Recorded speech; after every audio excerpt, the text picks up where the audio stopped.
côté positif gonɗe hen yahoɓe ne jah e dow jaam jotto taw ni koye laaɗɗe ndewi hay goto tinta so wona galle mum jibnaɗo ɗum walla joom suudu mum yaaha e dow jaam yotto ha watta liggade ha firtenama galle mum ha naw miñiraɓe muɗum oɗon côté nenen hen te yimɓe jejjitat ɗum won mayoɓe hen kono kadi won yahoɓe hen normal jotto normal ha naw woɓɓe konngol he yeeso ma eyyi on beltanama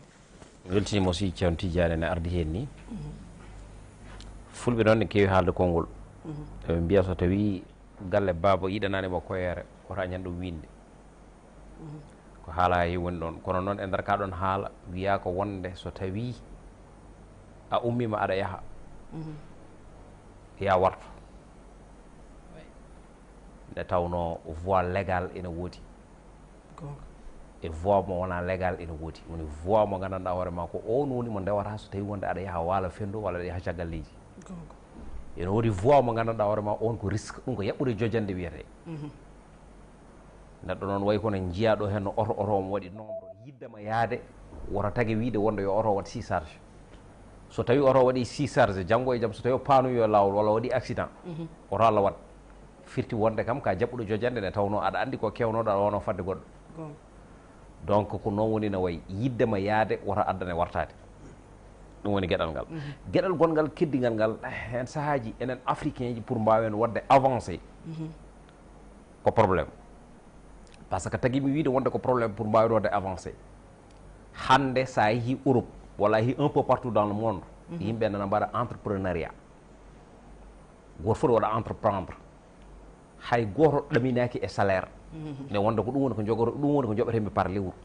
hay joguiɓe salaire ɓe nana mbaɗa entreprendre vraiment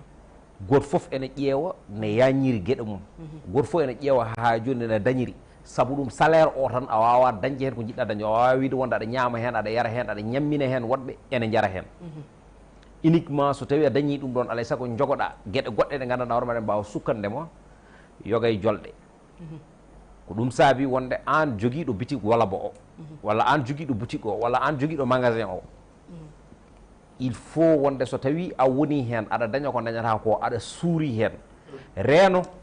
guila ma wiide addanam kakal kal mi tuftoro bona manna mo ñaami o ɓe wiya wor kas ko ñamano haako ene tuftore ngo konngol ngol fulɓe kewi haalde addanam kakal kal mi tuftoro bona manna mo ñaami o ɓe mbiya wor kas ko ñamano haako ene tuftore ɗum noon so tawi wonde ene fira ene banggue pular a jogoto ɗo hen gollal nder gollal ngal aɗa wuuri hen aɗa suuri hen nana goɗɗum yalti ko ene laaɗe Samba Lakara walla goɗɗum yalti mbiya wonde ngal ɗo gollal de hay sinno wonde mboɗo suuri hen ɓurtata jomum yawat ko mum ko wadde noon haadi ko noon yomi yaah e nder gollal gongal ngal jaaha ha e ngal ɗon gollal tawa wonde ko jaggunoɗa ko saɓori ɗum mbiyano aɗa andi kam so tawi haako tuftorama mo sikki mata ko ñamano ko kaaƴi tiki ɗum woni ko woni ɗon donc nak ça veut dire que neɗɗo kala ko joguiɗa Allah ene suurma hen woto heppan arsugo ma neɗɗo mbiyeɗa wonde ko wota jooɗo tawa dillaji kono neɗɗo foof tampowo e ndolon mum so tawi Allah ina arjiguinma aɗa wawi dañde hen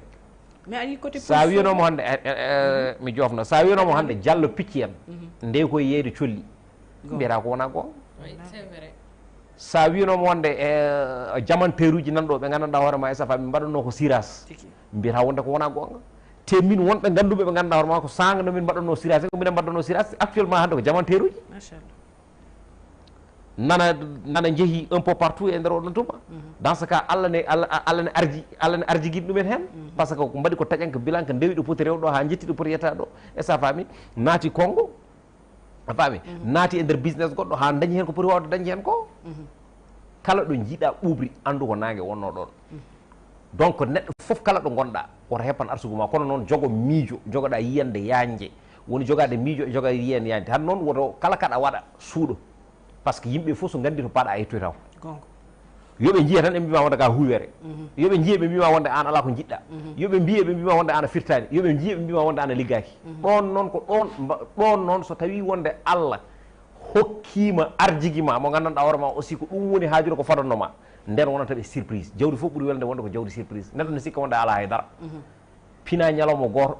gadda ko wawa addude walla mbaɗa ko wawa wadde c'est ça par ce que hande ene woodi yimɓe ɓe nganndanɗaa hoore ma kamɓe e ndeer koye maɓɓe ɓe gittara e ɓuuɓri ɓe gaccata e naange kono ittoɓe ɓuuɓri wocca e naange ɓe ɓe gaccata ɗumen hannde a finat subaka njaha liggoyɗa neɗɗo fina subaka yahande liggoma gonga ɗum woni probléme o jomum liggoma ma ya cikra wonde ko haaɗi ɗon jeeya wooda liggiɗo goɗɗo arde asa henande ma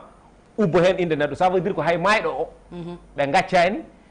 uniquement haala kono gurɗo walla yaha ittoya junngo ma walla itto hoore walla itto goɗɗum e goɗɗum ça veut dire que aduna o en tolnima e jamanu mo gandanɗa hoore ma wat boniyankagal ngal yimɓeɓe ɓuuri farnorade ɗo banggue moƴƴere nde kono min mbiyoɓe mbiyami wonde ko yahoɓe e laaɗe Samba Lakara ɗe koɓe dokkata ko wona argument e nder leydi ma aɗa wawi liggade hen daña won liggiɓe ɗo dañi jaltani leydi ndi ɗum yo yimɓe ganda ɗum ɗon donc nak so tawi wonde an jarunoɗa ko sababude yidde firtude a ɗaccani galle hay hunde ala ko woni hen e nder oɗon tuma a yeehi a maayi tigui rigui hajude ɗo laaɗe e o ça veut dire wonde ko an a ɓeydi fitina yummiraguel ma guel ɗaccata ɗo won yahoɓe jotto non won yahoɓe nawoɓe non ɗum mbaɗa andi suuɗade nde kadi mbiɗa nde suuɗade moƴƴi kono goto heddiɓe nen cuuɗo ha maayi hen hakkudeji men tinani non wona suuɗade nde ɗon min suuɗade kalmi de e suuɗade ni jirruɗa nde c'est diamétralement opposé mbimi wonde ko so tawi aɗa waɗa entreprendre a liggo e nder nokku ma d'accord suuɗo mbasa feññinde exactement kono wona kay suuɗade ne yaaha min kay mbimi wonde sonno ko sago yitere o yahata sonno ko sago jahowo o mbaɗanɗo o yahata c'est vrai ko gonga kono noon kadi aussi kanko foof e yidde dañde hen saahaji neɗɗo ne teɗono ko ganduɗa ma wona arsugo mum ɗum tadi so tawi neɗɗo wimo yo Allah waɗane ko ɓuure mum tan duwaw diwata ɗon yo Allah hokki sutura ɗum duwaw diwata ɗon saabu ɗum en jii sukaɓe ɗiɗo ñanden mayɓe ɓe jabaɓe jeeya wuura men woni mayɓe États-Unis ɓe jabaɓe jeeya wuura men a faami holno ɓe mayri ɓe gummino ko eɓe jaaha eɓe garta to ɓe gartata ɗo oto mabɓe vitesse ko ɗo noon ɗo ɓe naata e nder oto kamɓe ɗiɓe fof ko ɗon ɓe maayi te ɓe jano koye laabi ɗi donc ça veut dire que neɗɗo aɗa teɗono yaade e nokku tawa noon ko toon saatima woni ɗum woni gueɗal ngal wadde noon ɗum foof e waade noon neɗɗo foof kala ɗo gonɗa e kala ɗo gondirɗa ñaago Allah yo rokka ko ɓuure ma ɗum woni l' essentiel o ko heddi ko noon kamɓe yahoɓe ɓe ko gonga ko joom e fulla e fayida ɓe jogui kono noon kadi yoɓe kutoro hakkillaji mabɓe e nder nokkuji mabɓe ne tawno sa waɗi entreprendre a tiiɗi hen ñiiɓi hen ina haasi daña hen ko jiɗɗa dañde hen ko kono imagine toi jaaha naata États-Unis d'Amérique so tawi wonde a dañani kayitaji a dañata fartange wawde artude aɗa daña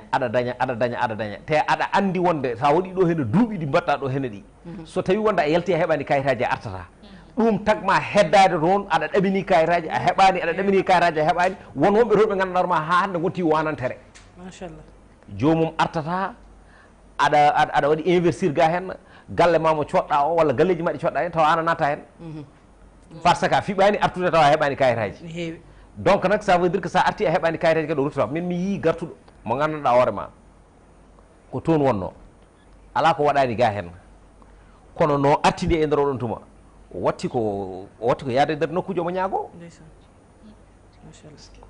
ça veut dire ko ala kayitaji ɗi gandanɗa hoore ma ɗi foti wawde ruttirade donc c'est très important yimɓe ɓe ganda ɗum ɗon paama ɗum ɗon tesko ɗum ɗon ko heddi ko noon hay goto min mi hokkata haqqe haqqilantagal walla mi hokkata miijo yo yah e nder ɗiɗo laabi Samba Lakara laaɗe ɗe gandanɗa hoore ma ko laaɗe ponnoɗe yaade ene gawoya ene gadda so tawi a yeehi mumen a wiɗa ƴetta voie illégal sa renake ko an awete gartireɗa machallah ɗum noon mi fawi ɗon fiɗe ndam seydi Koumé machallah mon frère Idy a nani frère men Didier ko haali ko